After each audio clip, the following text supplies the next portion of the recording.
2 years ago today, Hamas attacked Israel. What they wanted to do was unleash hell. And they did.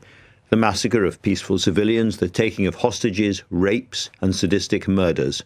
All intentional because Hamas had a wider aim, which was to so infuriate the Israeli government that it would hit back with such disproportionate force, a much greater hell, that the world would eventually turn against the state of Israel itself. And that strategy is working well.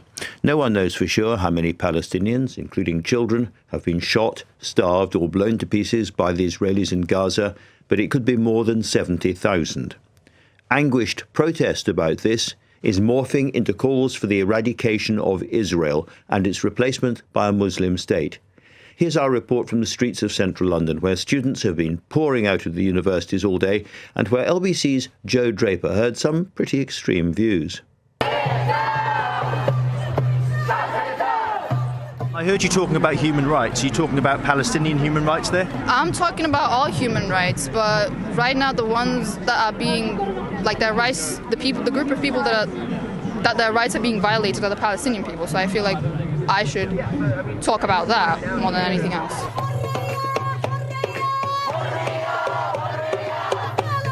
I think freedom will be achieved when the Israelis go back to where they were born, which is probably America, Poland. So you mean leaving the state of Israel? Is that what you mean? You don't believe in the state of Israel? No, I don't. You don't understand why Jewish students might feel uncomfortable by that on campus today? No. I understand why they might feel like that, but I don't think that their feelings are valid. How do we know that that was not a setup? You think the October 7th attack was a setup? Yes. Set up by who? Yes, they said 1,000 babies were beheaded or 100 babies were beheaded. No evidence was shown for it. You don't think the October the 7th attack happened? I don't think the things that they claimed they said happened. You accept that over 1,000 Israelis were killed by Hamas on October the 7th? I guess on paper, yes, but on paper? What do you mean? As in, yes, Hamas might have done it, but I'm not sure if this was, set up by the Israeli government. Okay, so that's what you mean by a setup? Yeah. So you've finally gotten to it?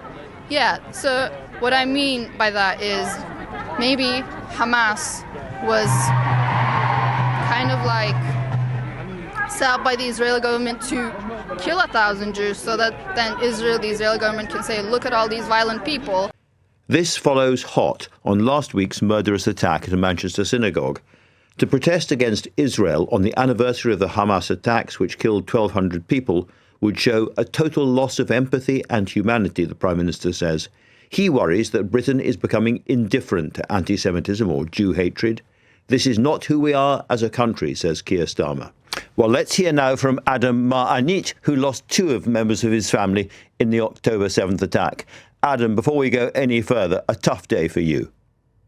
An incredibly difficult day for me and my family, Andrew. It's been 2 years, and I still feel like it's just yesterday. The images of that day, the horrors that were brought upon my family, play out in my mind every night when I go to sleep and every morning when I wake up. And I think it's not something that we'll ever really get over for the rest of our lives. It will carry that memory, that pain, that anguish with us. And that we'll just have to learn to kind of live side by side with that and carry that with us.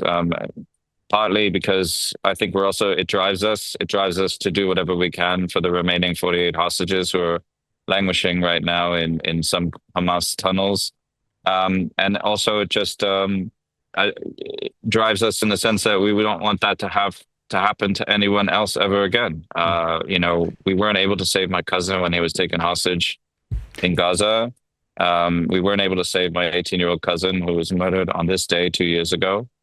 But maybe whatever we can do, we must do to preserve all life from ever having to experience that sort of terrorism and horror visited upon them. Yeah. And Adam, what does it do for you and your family to have big demonstrations on this particular day, apparently, in some respects, celebrating what happened on October the 7th? It certainly looks like that.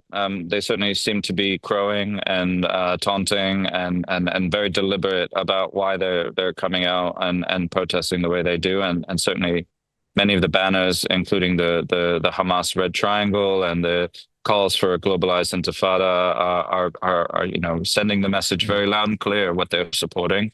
Yeah. I lost my 16-year-old cousin Orly in the second intifada in 2002. She was killed by a Hamas suicide bomber at an Israeli Arab-run restaurant in a city of peace and coexistence in Haifa.